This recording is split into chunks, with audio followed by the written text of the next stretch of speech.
রাঙ্গামাটির বাঙ্গালহালিয়া উচ্চ বিদ্যালয়ে এসএসসি পরীক্ষার্থীদের আবেগঘন বিদায় অনুষ্ঠান অনুষ্ঠিত হয়েছে। আমাদের senior staff reporter Mohammad Suman Khan জানান, রাঙ্গামাটির রাজস্থলী উপজেলার বাঙ্গালহালিয়া উচ্চ বিদ্যালয়ে 2026 সালের এসএসসি পরীক্ষার্থীদের বিদায় সংবর্ধনা আবেগঘন পরিবেশে অনুষ্ঠিত হয়েছে। বৃহস্পতিবার 16 এপ্রিল সকালে বিদ্যালয় মাঠে ধর্মীয় পাঠের মাধ্যমে অনুষ্ঠান শুরু হয়। প্রধান শিক্ষক আক্ষই মং মারমার সভাপতিত্বে অনুষ্ঠানে প্রধান অতিথি ছিলেন সাবেক উপজেলা চেয়ারম্যান থুয়াই সুই খই মারমা। স্বাগত বক্তব্য দেন সহকারী প্রধান শিক্ষক কনক বড়ুয়া। বিশেষ অতিথি ছিলেন রাজস্থলী প্রেস ক্লাবের সভাপতি আজগর আলী খান, সিনিয়র শিক্ষক জামাল উদ্দিন, লিয়াকত আলী, উপজেলা ছাত্র দলের আহ্বায়ক নাইমুল ইসলাম রনি সহ শিক্ষক, অভিভাবক ও শিক্ষার্থীরা। বক্তারা বলেন, দুর্গম পাহাড়ের পিছিয়ে পড়া জনগোষ্ঠীর শিশুদের মূলধারা শিক্ষায় ফিরিয়ে আনতে প্রতিষ্ঠানটি গুরুত্বপূর্ণ ভূমিকা রাখছে।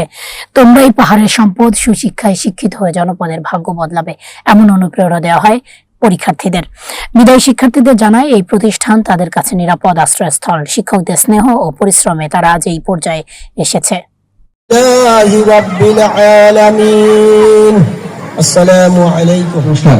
আমি ক্ষমা চেয়ে নিচ্ছি মঞ্চের সামনে সারিতে আমার যেসব শিক্ষক বিন্দুরা আছেন। আপনাদের এই লেখাপড়ার পিছনে অনেক ত্যাগ রয়েছে ওদের, তো আপনারা তাদের কথা চিন্তা রেখে অবশ্যই ভালো রেজাল্ট করতে হবে। আপনাদের পিতা মাতা যে জিনিসটি বিভিন্ন সম্প্রদায়ের মাঝে ওটা সরকারের এবং আমাদের মাঝেও নজরে এসেছে। ছাত্রছাত্রীদেরকে সর্বপ্রথম যতই ধৈর্য থাকুক, অনেকের ধৈর্য আছে কিন্তু থাকলেও পাশাপাশি তার হচ্ছে অধিষ্ঠান অর্থ হচ্ছে আসলে নির্দিষ্ট টাইম উল্লেখ করে সংকল্প, আমি 1 ঘন্টা হলে 1 ঘন্টা পড়ব, এই 1 ঘন্টা শেষ না করে আমি উঠবো না। কোথাও কাজ করলে কোনো কিছু টাকা নেই, আনন্দ ফুর্তি করতে পারবে না, সুখ ভোগ করতে পারবে না, বীজ নেই, ফল পাবে না, এই অবস্থা। শুধু এটা না, সাংগ্রাম বেশি হইলে এই সাংগ্রামের কারণে গত বা 2-1 বছর মারমারা আমাকে এখানে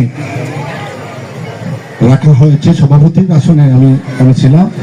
নিয়ম আপনাদের এই লেখাপড়ার পিছনে অনেক ত্যাগ রয়েছে ওদের, তো আপনারা তাদের কথা চিন্তা রেখে অবশ্যই ভালো রেজাল্ট করতে হবে। আপনাদের পিতা মাতা যে জিনিসটি ছাত্রছাত্রীদেরকে সর্বপ্রথম যতই ধৈর্য থাকুক, অনেকের ধৈর্য আছে কিন্তু থাকলেও পাশাপাশি তার মতো হাত নাই, মাণিক্য, টাকা পয়সা, অর্থ সম্পত্তি সামনে দিয়ে নিয়ে যেতে বলেও নিতে পারবে না হাত না থাকলে।